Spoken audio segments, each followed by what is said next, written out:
அண்மை செய்தியை பார்க்கிறோம். தைரியம் இருந்தால் திமுக 234 தொகுதிகளிலும் உதயசூரியன் சின்னத்தில் போட்டியிட முடியுமா என்று முன்னாள் அமைச்சர் உதயகுமார் தற்போது கேள்வி எழுப்பியிருக்கிறார். இதுகுறித்து அவர் வெளியிட்டிருக்கக்கூடிய வீடியோவை பார்க்கலாம். அந்த ஆணவத்திலே நீங்கள் இன்றைக்கு 234 தொகுதியில் வெற்றி பெறுவோம் என்று சொல்லுகிற முத்துவேல் கருணாநிதி ஸ்டாலின் மாண்பு முதலமைச்சர் அவர்கள் இந்த சாமானிய தொண்டன் ஒரே கேள்வி கேட்கிறேன்.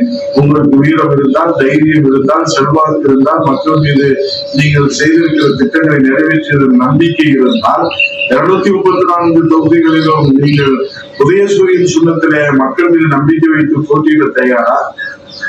நீங்கள் நிச்சயமாக போட்டியிட முடியாது. ஏனென்றால் மக்கள் உங்கள் மீது கடும் கோபத்தில் இருக்கிறார்கள். நீங்கள் மக்கள் மீது நம்பிக்கை வைக்கவில்லை. கூட்டணி கட்சிகளுடைய வாக்கு வங்கியை கணக்கு வைத்துத்தான் நீங்கள் இன்றைக்கு தப்பு கணக்கு போட்டுக் கொண்டிருக்கிறீர்கள்.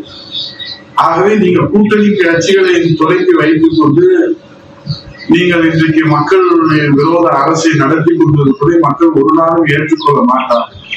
ஆகவே எத்தனை கூட்டணி கட்சிகளை நீங்கள் துணைக்கு அழைத்துக் கொண்டு நீங்கள் மக்களை சந்தித்தாலும் இந்த 2026 நீங்கள் உதயசூரியன் சின்னத்தில் 234 தொகுதிகளிலே அம்மாவை அவர்களை போல இரண்டாம் அம்மா அவர்கள் 2011 கொடுத்த வாக்குறுதிகளை நிறைவேற்றினேன், மக்கள் எனக்கு ஆதரவளிப்பார்கள் என்று நம்பிக்கையோடு ஒரு புதிய சகாப்தத்தை படைத்து காட்டினார்.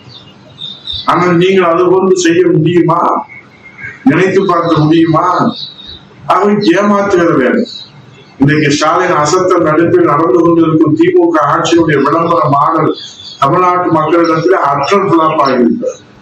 இந்த லட்சணத்திலே சட்டமன்றத்திலே வெர்ஷன் 2.0 லோடிங் என்கிறார் ஸ்டாலின். ஸ்டாலினின் வேதனை வெர்ஷன் 2.0 வேண்டவே வேண்டாம், போதும் ப்ரோ என்கிறார்கள் மக்கள். திமுக 234 தொகுதிகளில் வென்றாலும் ஆச்சரியமில்லை என்று நேற்று முதலமைச்சர் மு க ஸ்டாலின் பேசியிருந்த நிலையில் அதற்கு சவால் விடும் விதமாக முன்னாள் அமைச்சர் RB உதயகுமார் தற்போது கேள்வி எழுப்பியிருக்கிறார். விவரங்களை பின்னர் வரும் செய்திகளில் விரிவாக பார்க்கலாம்.